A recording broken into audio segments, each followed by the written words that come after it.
7 अक्टूबर से आज तक में 11,000 पैलेस्टीनियंस और 1,200 इजरायलीज की डेथ हो चुकी है, जिसमें मोस्टली सभी सिविलियंस हैं। All this bloodshed is part of one of the longest ongoing conflicts in the history of humanity. इसको समझने के लिए हमें पहले थोड़ा सा ये जानना पड़ेगा कि इस लैंड का राइटफुल ओनर इजराइल और पैलेस्टीन में से कौन है, जिसको समझने के लिए हमें जूइश हिस्ट्री हेल्प करेगी। सो जूइश हिस्ट्री स्टार्ट होती है in the 17th century BC, जहाँ जुडाइज्म के 3 पेट्रियार्क्स नेमली अब्राहम, आइजैक और जेकब जाके कनान फॉर्म करते हैं, which comprised of the modern day Israel, Palestine and some surrounding region. ये kingdom later down the line land of Israel name किया था, जिसको बाद में डिवाइड करके एक किंगडम ऑफ इजराइल और एक किंगडम ऑफ जूडा बन गया। Now this name stuck with it until 135 AD, जहां जो रोमन्स थे after launching a crusade to Judah उसको रीनेम कर देते हैं टू पैलेस्टीन। ऐसा उन्होंने किया क्योंकि तब वहां पे जूइश मेजॉरिटी थी, तो किंगडम ऑफ जूडा को रीनेम करके जूस का उससे लिंक खत्म हो जाएगा एंड बाय नेमिंग इट फिलिस्तीन उसको पैलेस्टीनियंस के साथ एसोसिएट किया जा सकता है, जिससे वहां फर्दर डिवाइड क्रिएट होगा and the region would become weaker. उसके बाद से इस रीजन में मल्टीपल क्रूसेड्स होते आए हैं through the history by the Christians from Europe, the Arabs and the Turks, जिसमें काफी जूस भी मारे जाते हैं एंड वो डिस्प्लेस हो जाते हैं अपने लैंड से। These crusades lasted until 1516, जब ऑटोमन एम्पायर आया और उसने लेवेंट रीजन को, जिसमें इजराइल, पैलेस्टीन, जॉर्डन और बहुत सारी और टेरिटरी भी है, को टेक ओवर कर लिया। ऑटोमन एम्पायर के अंदर Israel and the now Palestine को कंबाइन करके उस टाइम पे अनऑफिशियली पैलेस्टीन का नाम दे दिया गया था, जहां पे क्रिश्चियंस, जूस और अरब्स पीसफुली एक दूसरे के साथ रहते थे। चलते चलते 1817 में थियोडोर हेर्जल नाम के एक पॉलिटिकल एक्टिविस्ट और जर्नलिस्ट ने जायनिज्म के नाम से एक मूवमेंट स्टार्ट करी, जिसका एम था द देन कॉल्ड पैलेस्टीन में जूइश होमलैंड इजराइल को इस्टेब्लिश करना। इसके चलते कई सारे जूस फ्रॉम यूरोप माइग्रेट करके यहाँ आ रहे थे अपनी सेटलमेंट्स फॉर्म करने के लिए। Now during the time Jews return कर रहे थे अपना होमलैंड एस्टेब्लिश करने के लिए, world war 1 was also nearing its end. During this 2 नवंबर 1917 को something really big happens. Britain ने इशू करा something known as the Balfour declaration. इसके अंडर ब्रिटेन की तरफ से स्ट्रॉन्ग इंडिकेशन दिख रहा था कि वो जूस को हेल्प करेगा in establishing a Jewish homeland in Palestine, fulfilling the Zionist vision. इसकी वजह से जूस और अरब्स के बीच में कॉन्फ्लिक्ट स्टार्ट हो गया since they oppose the Balfour declaration. इनके बीच में वॉर चली रही थी कि जो वर्ल्ड वॉर 1 थी वो एंड हो गई, जिसके आफ्टरमैथ में ऑटोमन एम्पायर कंप्लीटली डिसॉल्व हो गया। उसके अंडर की टेरिटरी ब्रिटेन और फ्रांस को मिल गई, जिसमें से ब्रिटेन ने जॉर्डन को रिमूव कर दिया, leaving the rest of the territory to be named as British mandate for Palestine.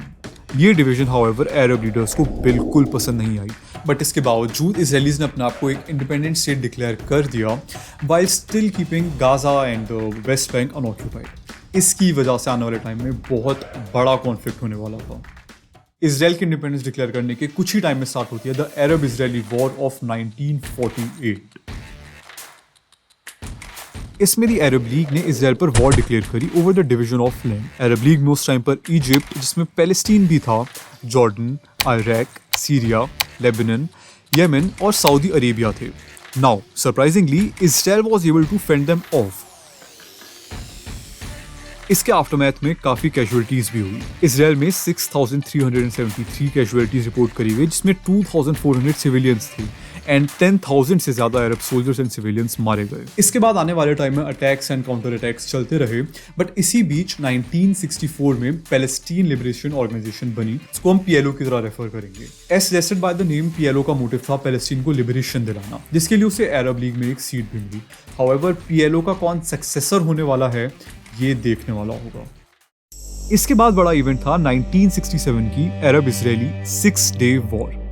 6 day war में इजराइल ने 3 अरब आर्मीज को वॉर में ना सिर्फ हराया, बट बदले में West Bank, Gaza strip, Golan Heights और सिनाई रीजन तक को ऑक्यूपाई कर लिया। जो न्यू टेरिटरीज थी ये 4 टाइम्स थी इजराइल के ओरिजिनल साइज के। इसमें से लेटर इजराइल ने सिनाई पेनिनसुला से विथड्रॉ कर लिया while still keeping the other territories. और प्लीज मुझसे ये मत पूछना कि 6 डे वॉर कितने दिन चली थी। इसके बाद भी वॉर, मिलिटेंट अटैक्स और वायलेंस कंटिन्यू थे इजराइल और उसकी बाकी कंट्रीज के बीच में भी, बट एक मेजर इवेंट आता है विद द फर्स्ट इंटिफाडा ऑफ 1987।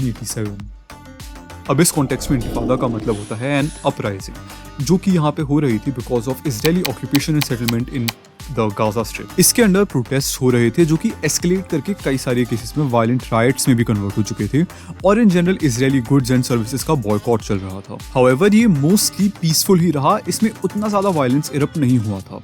इसके पीसफुल रहने के बावजूद भी 1000 से ज़्यादा पैलेस्टीनियंस की और 200 से ज़्यादा इजरायलीज की इसमें डेथ हो गई थी।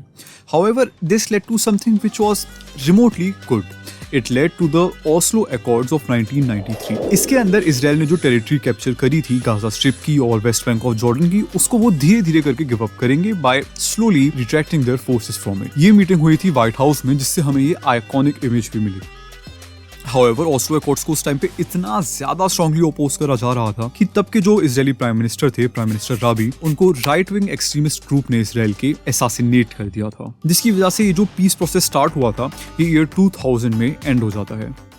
यहाँ से हम सीधा आते हैं 2006 में, जहां पे पैलेस्टीन लेजिस्लेटिव काउंसिल के इलेक्शंस में हमास जीता विद अ वॉपिंग 44% वोट्स। On 30th January 2006, the Middle East Quartet, जिसमें United States, Russia, United Nations और यूरोपियन यूनियन आते हैं, issued a statement saying that it is the view of the Quartet that all the members of a future Palestinian government must be committed to non-violence, recognition of Israel, and acceptance of previous agreements and obligations। In commitments को fail करने पर quartet के हिसाब से जो भी Palestine को funds मिल रहे थे या फिर सपोर्ट मिल रहा था वो सारा रुक जाएगा, बट इसके बावजूद हमास ने उसे डिनाई कर दिया। इजराइल भी मंथली $50 मिलियन का रेवेन्यू पैलेस्टीन नेशनल अथॉरिटी को देता था, जो कि इन सेम रीजंस की वजह से उसे रोकना पड़ा। सिंस इट्स इंसेप्शन हमास का टारगेट ही रहा है इजराइल की कंप्लीट डिस्ट्रक्शन करना यूजिंग वायलेंस एंड उसकी प्लेस में एक पैलेस्टीनियन स्टेट को एस्टैब्लिश करना। इसी के चलते उसने अभी तक countless militant attacks relentlessly Israel पर करे हैं, जिसके चलते इजराइल ने इजिप्ट के साथ मिलकर पैलेस्टीन पे एक कंप्लीट ब्लॉकेड फॉर्म कर दिया है। It's a cycle of violence followed by operation which is superseded once again by violence. इसी विशियस एंड डिजास्टर साइकिल के चलते हमास के 3000 मिलिटेंट्स ने इजरायली बॉर्डर को इन्वेड किया, बराज ऑफ रॉकेट्स लॉन्च करे इजराइल पर और उनके सिविलियंस को, आर्मी सेंटर्स को और म्यूजिक फेस्टिवल्स तक को अटैक किया, जिसके आफ्टरमैथ में 800 से ज़्यादा इजरायली सिविलियंस और 200 से ज़्यादा मिलिट्री मेंबर्स मारे गए एंड 200 से ज़्यादा लोग कैप्टिव भी हुए। इन अटैक्स के चलते इजराइल ने भी एक complete state of war declare कर दी, जिसके चलते उसने गाजा पर 6000 से ज़्यादा बॉम्ब्स ड्रॉप करे, एक कंप्लीट ब्लॉकेड लगा दिया पैलेस्टीन के अराउंड और काफ़ी सारे ग्राउंड ऑपरेशंस भी रन करे। बट अनफॉर्चुनेटली हर वॉर की तरह इसमें भी सबसे ज़्यादा सिविलियंस ही सफ़र कर रहे हैं, with already over 11,000 people being dead, जिसमें 5000 से ज़्यादा बच्चे हैं।